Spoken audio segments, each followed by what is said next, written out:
명을 넘었다고 합니다. 그러면 전 세계에 아프리카에서 주로 아프리카에서 유럽으로 가기 위해서 지중해나 요즘은 지중해가 잘 막히니까 이 아프리카 서해안에서 이 대서양으로 배를 타고 올라가서 이렇게 건너다가 침몰해서 죽는 사람들이 늘어나고 있다고 합니다. 2015년에는 리비아에서 이 리비아가 지금 난민들이 유럽으로 가는 중요한 통로라고 합니다. 그러니까 리비아라고 해서 아프리카 북쪽에 있지 않습니까? 아프리카 사람만 가는 게 아니라 뭐 파키스탄, 뭐 다른 중동 나라 또 아프리카 이 사람들이 글로 집결을 해서 거기서 그런 불법 어선이나 또 그런 어떤 수송선 조그만 걸 타고 이제 유럽으로 가는 겁니다. 그래서 2015년에는 리비아의 난민선이 침몰해서 무려 한꺼번에 1,100명이 죽었다고 합니다. 우리는 이미 그 기억이 거의 사라졌죠. 우리의 뇌리에서. 올해 죽은 사람만 보면 올해 6월 14일에 리비아에서 이탈리아로 가다가 이 난민선이 그리스 쪽으로 가버린 거예요. 그런데 그 그리스 근해에서 침몰을 했습니다. 그래서 거기 그 조그만 배에 그러니까 한 요 정도 되는 배인데 거기에 750명이 타고 있었다고 합니다. 그 중에서 구조된 사람은 104명이라고 합니다. 다 누구냐 하면 성인 남자만 살아남았어요. 나머지 실종자 500여 명은 시체로 건져낸 사람은 한 90여 명 되고 79명이고요. 아직 생사를 알 수 없는 실종자 이미 다 죽었겠죠. 500여 명인데 그 대부분이 여성과 어린이 또 돈을 그 브로커들에게 조금 내서 이 배 밑에 탔던 사람들 그 사람들은 다 죽었다고 합니다. 어제 7월 9일에 아프리카 튀니지에서 출항한 난민선 하나가 또 침몰했습니다. 그래서 한 명이 사망하고 11명이 실종됐다고 합니다. 예, 지금도 누군가가 또 난민선에 돈을 내고 타고서 유럽으로 가기 위해서 가다가 또 며칠 후에 물에 데모도 하고요. 뭐 그랬는데 3,800명이 물에 빠져 죽었습니다. 그리고 아프리카와 중동에서 이 사막이나 이런 지역을 건너서 육로로 오다가 죽은 사람이 825명이라고 합니다. 그러나 우리에게는 멀고 먼 이야기죠. 잠깐 우리의 뇌리를 스치고 지나가는 얘기일 뿐입니다. 왜냐? 우리가 난민이 아니거든요. 우리는 집이 있고 우리를 보호해주는 나라가 있지 않습니까? 그런데 그들에게는 그들을 지켜줄 나라가 없기 때문에 바로 이러한 무모한 죽음의 항해를 하는 거겠죠. 그것도 브로커에게 돈을 많이 내고 죽을 길인데 돈을 내고 내가 그걸 타는 겁니다. 죽을지 안 죽을지 정말 확률이 50%도 안 되는데 그걸 타는 겁니다. 이 사람들이. 왜 탈까요? 난민들이 왜 그 죽음의 배를 탈까요? 그리고 기어코 유럽에 가려고 할까요? 아까 말한 것처럼 난민은 전쟁과 테러와 극도의 빈곤과 기근과 자연재해 때문에 자기 나라를 떠나야만 했던 사람들입니다.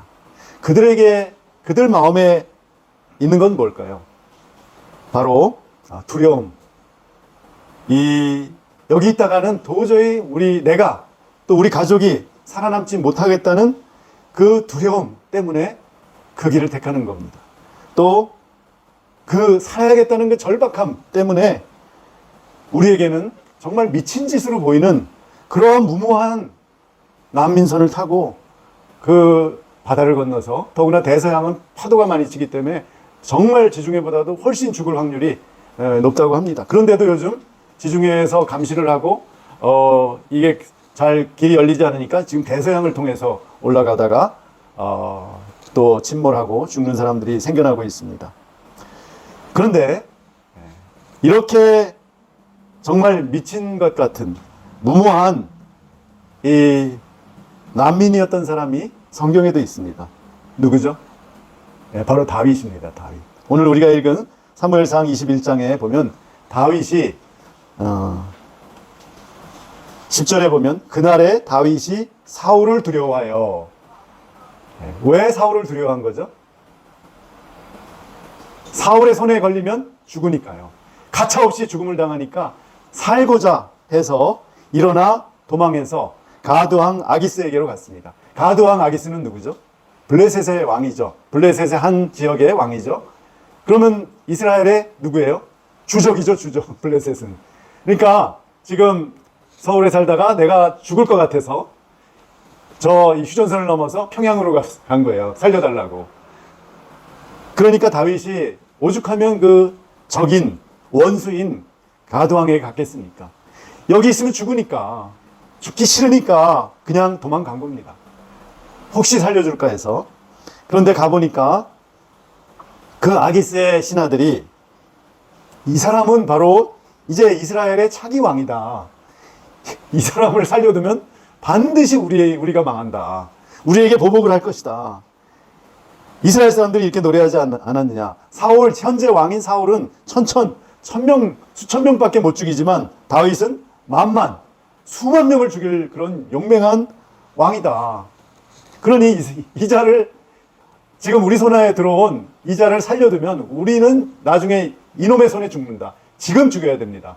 라고 아주 이성적인 판단을 하고 아기스에게 간언을 했죠. 그럼 아기스가, 여러분이 아기스라면 어떻게 생각하겠어요? 그 순간 무슨 생각이 들겠어요? 아, 다윗이 그래도 잘생겼는데 또 음악도 잘하는데 수금도 잘 타고 멋있어. 좀 살려둘까? 그러겠습니까?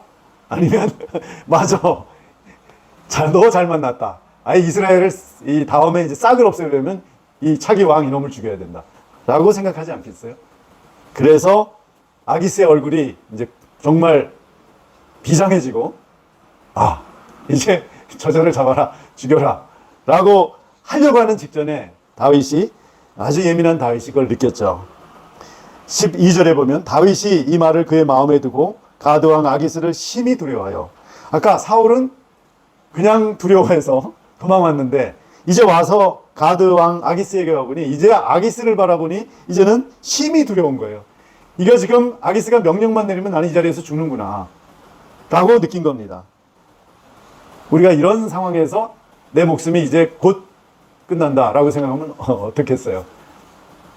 사실 우리는 그런 상황을 잘 당해보진 않아서 잘 모릅니다. 그러나 다윗은 자기의 죽음을 느꼈습니다. 이제 내가 이 자리에서 죽는구나. 그때 다윗이 보통 사람이 아닌 게, 그때 순간적으로 이 사람이 행동을 시작을 했습니다. 어떤 행동을 했죠? 미친 짓을 한 거예요. 미쳐버린 것처럼 보이게 미친 짓을 한 거예요. 순간적으로. 다윗이 보통 사람은 아닙니다. 그래서 그들 앞에서 그의 행동을 변하여 미친 채 하고 대문짝에 그적거리고 침을 수염에 흘리며 한 겁니다. 그때 아기스 왕이 보고, 봐라, 이 미친놈이네 이거. 얘가 정말 도망다니다가 사울 때문에 도망다니다가 무서워서 미쳐버렸구나. 에이, 이런 미치광이를 난 관심 없다. 이게 이런 미치광이가 어떻게 다음에 왕이 되겠느냐, 어떻게 이 블레셋을 대항하겠느냐라고 속은 겁니다. 그래서 쫓아내라. 미친놈 필요 없다 해서 결과는 다윗이 살아났고 정말 사울을 이어서 이스라엘의 왕이 됐고, 결국은 블레셋, 그 아기스의 신하들이 걱정한 것이 일어난 거죠. 블레셋을 쳐들어가서 완전히 블레셋을 복속시켰습니다. 바로 다윗은 아까 난민들이 느꼈던 그 두려움과 살고자 하는 간절함 때문에 이렇게 미쳐버린 것처럼 행동을 했습니다. 정말 죽음의 위기를 직면해서 그는 미친 사람이 된 것 같았습니다.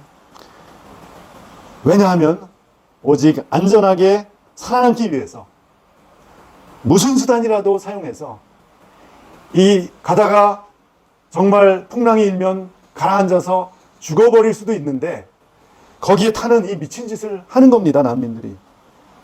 그래서 혹여 10%의 확률로 간신히 이탈리아나 스페인이나 그리스에 도착해서 그러면 일단 난민으로 이제 신청을 할 수가 있거든요. 그렇게 해서 혹시라도 안전하게 내가 살 수 있지 않을까 해서 그 난민선을 타는 겁니다. 참 아이러니하죠? 정말 살기 위해서 미친 짓을 감행하는 겁니다. 그것이 바로 난민의 마음입니다. 그렇지 않으면 여러분 같으면 그 배를 타겠어요? 그렇게 계속 침몰하면서 사람들이 빠져 죽는 소식을 듣는데 그 사람들이 그 돈을 내고 거기에 타겠어요? 네, 그들은 두려움 때문에 살기 위해서 미쳐버린 겁니다. 그렇다면 우리 하나님은 그들을 어떻게 보실까요? 바로 신명기에서 우리가 하나님의 마음을 다 알 수는 없지만 신명기에서 하나님의 난민에 대한 마음을 잠깐 우리는 엿볼 수가 있습니다. 신명기 10장 17절에서 19절까지 이렇게 말씀합니다. 너희의 하나님 여호와는 신 가운데 신이시며 주 가운데 주시오 크고 능하시며 두려우신 하나님이시라. 사람을 외모로 보지 아니하시며 뇌물을 받지 아니하시고. 여기까지만 보면 우리 하나님은 어떤 분입니까? 굉장히 무서운 분입니다. 굉장히 엄격한 분이에요. 엄청난 분이죠. 이 우주를 창조하고 다스리는 신 가운데 신이고 주 가운데 주시고 크고 능하신 분입니다. 전능하신 분이고 무엇이든지 할 수 있고 우리의 생명을 단 한순간에 다 없애버릴 수 있는 그런 두려우신 하나님입니다. 절대로 사람에게 속지 않으십니다. 사람이 겉으로 아무리 겸손한 척하고 해도 그의 속마음을 다 꿰뚫어 보시는 분이고요. 절대로 우리가 하나님에게 뇌물, 하나님께 헌금을 많이 갖다 바쳤다고 해서 그것으로 만족하지 않는 분입니다.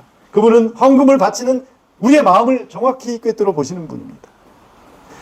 그래서 하나님 앞에 우리가 속일 수가 없는 분. 하나님 앞에서는 우리가 무엇인가 감추고 무엇인가 마치 있는 것처럼 보일 수가 없는 분입니다. 하나님은 율법을 주신 하나님이에요. 엄하신. 너희가 이 율법을 안 지키면 정령 죽으리라.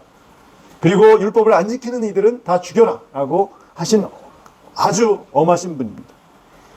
예, 이분은 크고 능하시며 두려우신 분입니다. 하나님 앞에서 정말 우리가 선다면, 그 하나님을 느낀다면 우리는 정말 두려워서 견딜 수 없게 됩니다. 제가 지금도 기억나는데 저는 기독교 집안에서 태어나서 중학교 2학년 때 교회를 안 나가기 시작을 해서 무신론자가 됐습니다. 그러다가 아마 하나님이 저에게 이 두려우신 하나님으로 안 나타나셨으면 저는 아마 여기 안 서 있고 저는 다른 삶을 살았겠죠. 무신론자로. 그런데 제가 대학에 들어갔는데 물리학과에 들어갔습니다. 대학. 서울에 있는 대학에 물리학과에 들어갔는데 공부가 안 되는 거예요. 저는 원래 지금 철학 교수인데 완전히 정반대죠. 물리학과 철학은. 그러니까 수학을 못하니까 이 물리학이 되겠어요? 그냥 그 교수님이 오면 2시간 수업에 처음부터 끝까지 설명도 조금 해주고 수학 공식만 쓰는 거예요. 쫙 계산. 그거를 다 받아 쓰는데 받아 쓰지도 다 못하지만 도무지 아무 이해도 안 되는 거예요. 그런 대학 생활을 한 1년 반 했는데요. 그러다가 결국은 포기하고 이제 편입을 해서 문과로 편입을 했는데요. 그때 제게 한 가지 놀라운 일이 일어났는데 그때 교회 안 나갔기 때문에 주일날 편입하려고 제가 그 원하는 대학 원하는 과가 아니었는데요. 그래서 편입하려면은 영어를 시험 보고 영어하고 국어 두 가지를 봤던 것 같습니다. 그런데 그 영어 공부를 하느라고 일요일날 교회 안 가니까 제가 도서관에서 영어 공부하고 있었거든요. 그랬더니 어떤 선배가 되게 좀 바보같이 생긴 선배가 나중에 알고 봤더니 법학과 학생이에요. 법학과 선배죠. 저는 1학년이고 그분은 4학년. 그런데 4학년 법학과 지금 고시반에 들어있는 분이 주일날 전도하러 다니는 거예요. 그분은 그 당시에 1976년인데 UBF 선교단체 그 학생이었어요. 그런데 결국은 나중에 고시반에서 쫓겨났죠.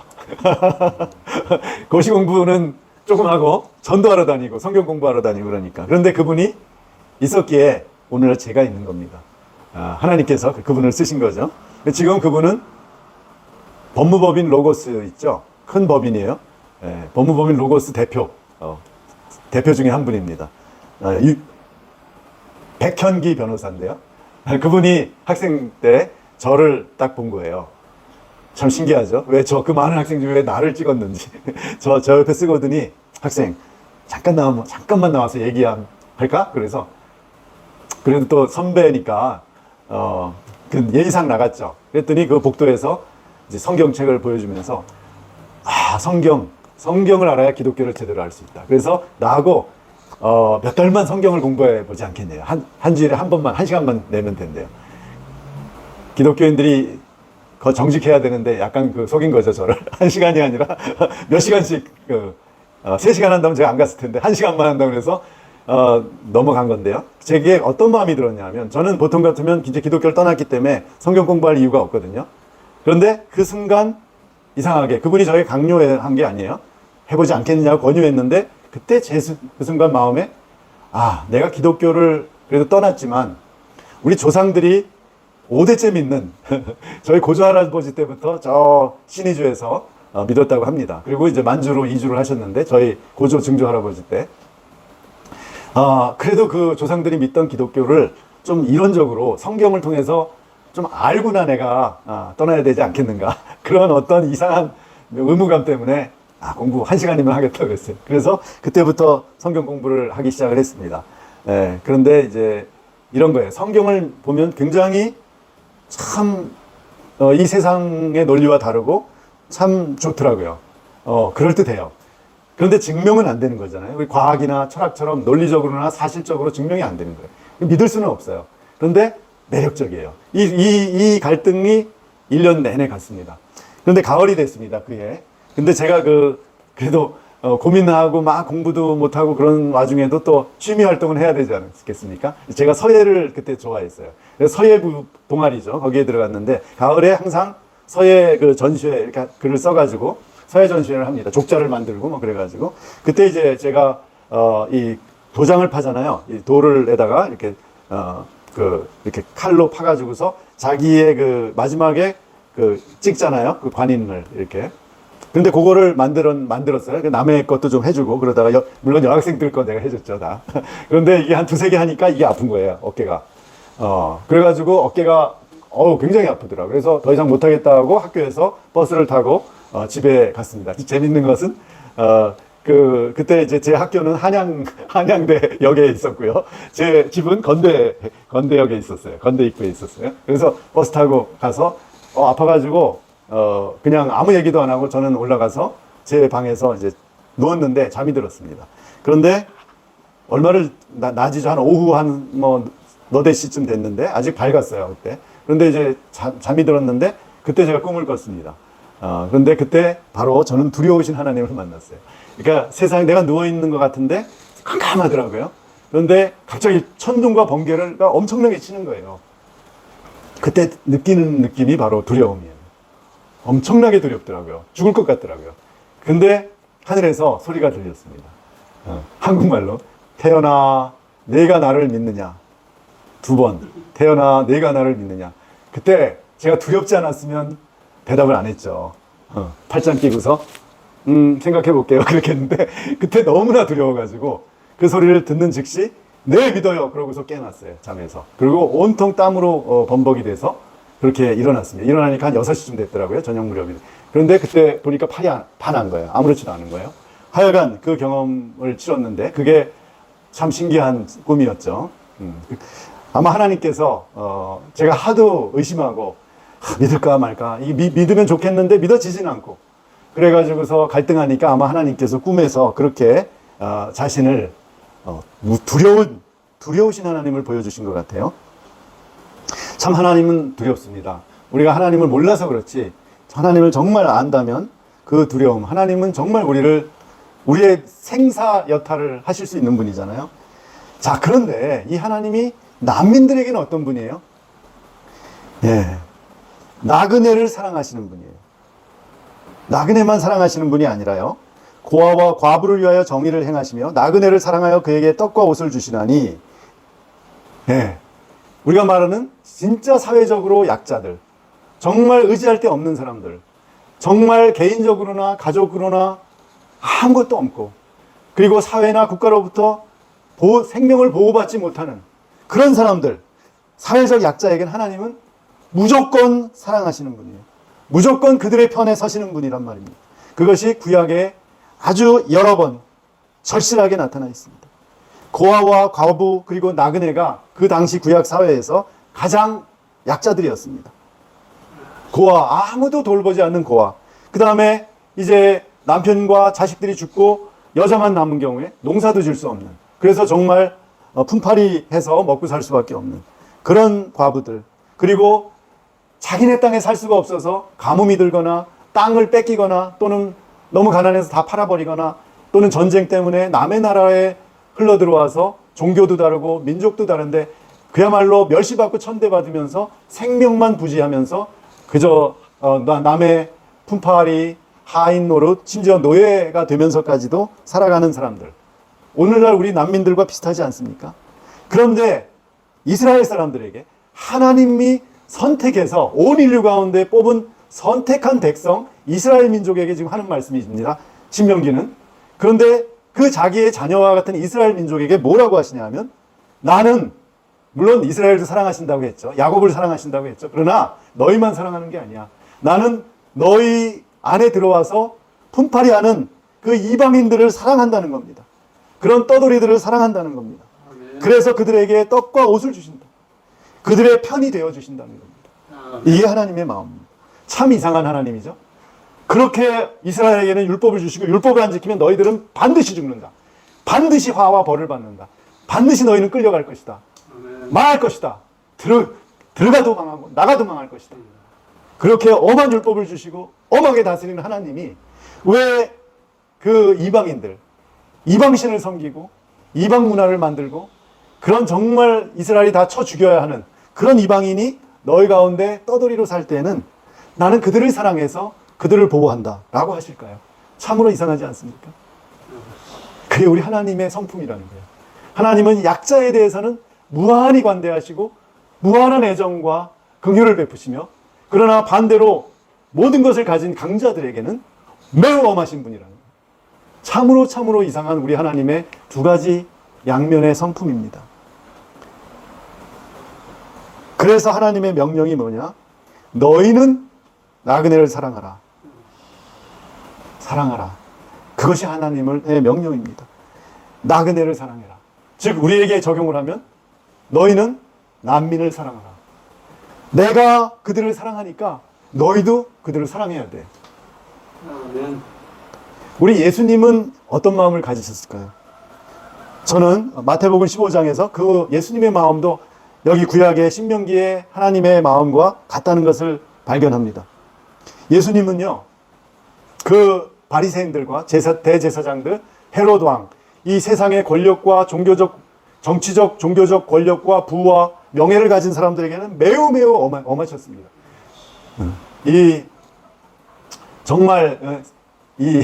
그야말로 사탄의 자식들아, 이 뱀 같은 놈들아 하고 아주 가혹하게 그들은 그래도 하나님 말씀을 지키려고 노력하는 사람들인데 그렇게 그들을 평가하셨습니다. 그러나 예수님은 아무 힘도 없는 그 당시에 힘없는 백성들, 자기에게 와서 그냥 좀 우리에게 좀 빵을 주세요, 우리 병을 치료해 주세요 한 그런 백성들에게 대해서는 어떻게 느끼셨냐? 예수께서 제자들을 불러 가라사대 내가 무리를 불쌍히 여기노라.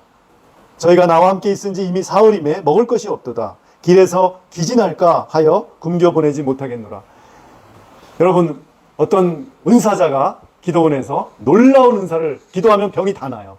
그런데 그 은사자가 뭐 목사님일 수도 있고 기도원 원장님일 수도 있고 저 삼각산에 40년 50년 기도해서 모든 걸 체험하고 놀라운 은사를 받아서 안수기도하면 병이 낫고 암이 낫는 그런 분이 꽤 우리나라에도 있었죠, 가끔.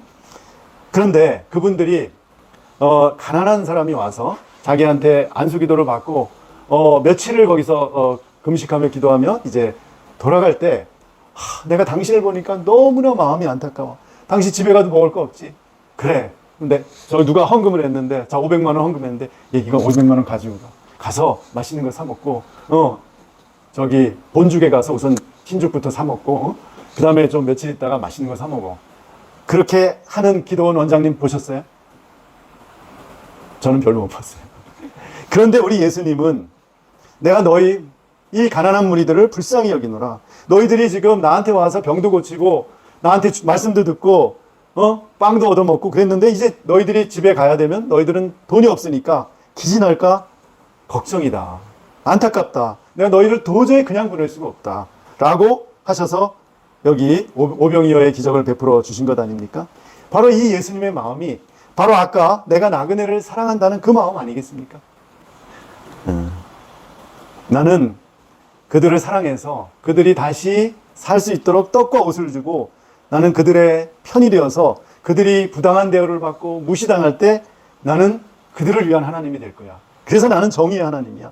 나는 그들이 굶는 것이 불쌍해서 나는 오병이어의 기적을 일으킬 거야. 라고 하시는 하나님과 예수님의 마음은 우리와 다릅니다.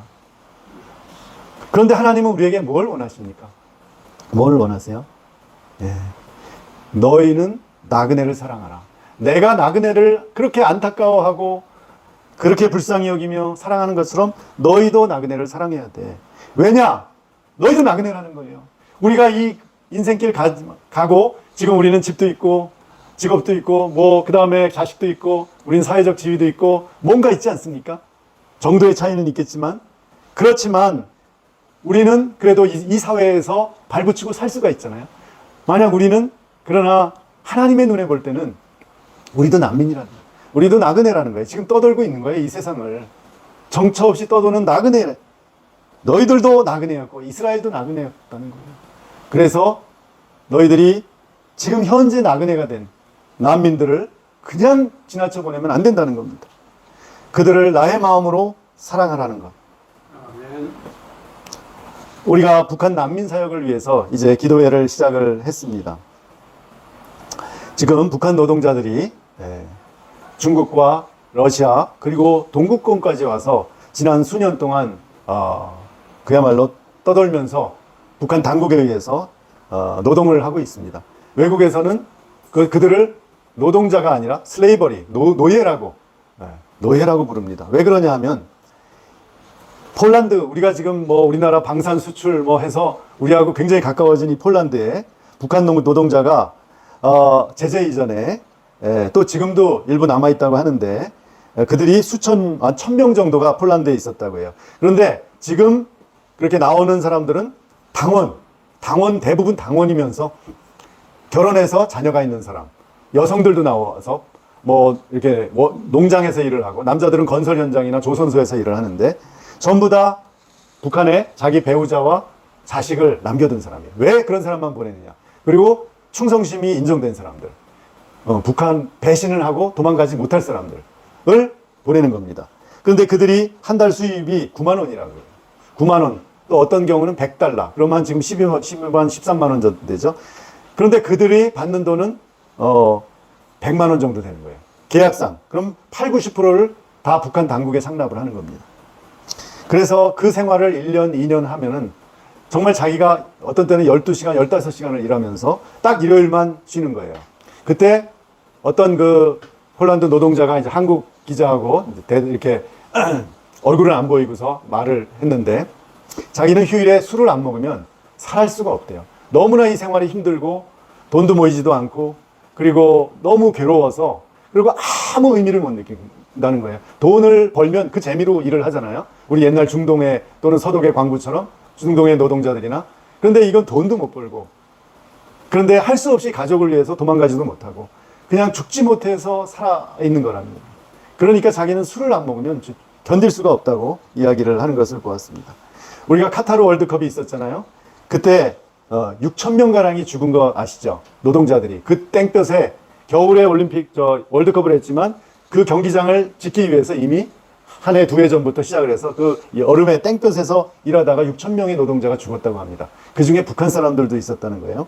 그런데 그 경기장 건설에 북한도 수천 명을 보내서 돈을 벌기 위해서 보냈다는 겁니다. 그런데 그들도 한 100달러 정도 받는데 그 중에서 또 일부를 또 떼가고 그래서 밥하고 이 김치하고 이런 야채 정도를 먹을 수가 있대요. 그 돈으로 자기들이 저축을 하기 위해서는. 그런데 단백질 고기를 살 돈이 없다는 겁니다. 그래서 뭘 했느냐. 그 카타르에 가면 큰 햄버거 집이 있대요. 치킨. 우리 같은 큰 치킨집이 있는데 그 앞에 쓰레기통 큰 게 이렇게 있는데 거기에 그 닭뼈다구를 버리지 않습니까? 그러면 새벽에 북한 노동자들이 와서 그 뼈다구들을 하고 남은 그 고기 찌꺼기를 다 가지고 비닐에 싸가지고 간답니다. 그래서 그거를 끓여 먹는데요. 단백질 보충을 하기 위해서.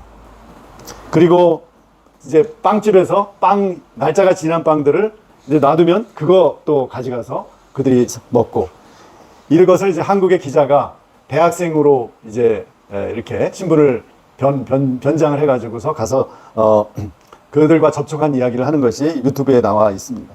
지금 그렇게 일을 하고 있었습니다. 그래서 그 중에 극단적 선택을 한 그런 북한 노동자도 있다고 합니다. 자, 우리가 하나님께서 그러면 이런 북한 노동자들, 그리고 그 중에 일부 건설 현장을 탈출한 북한 노동자들, 즉 난민.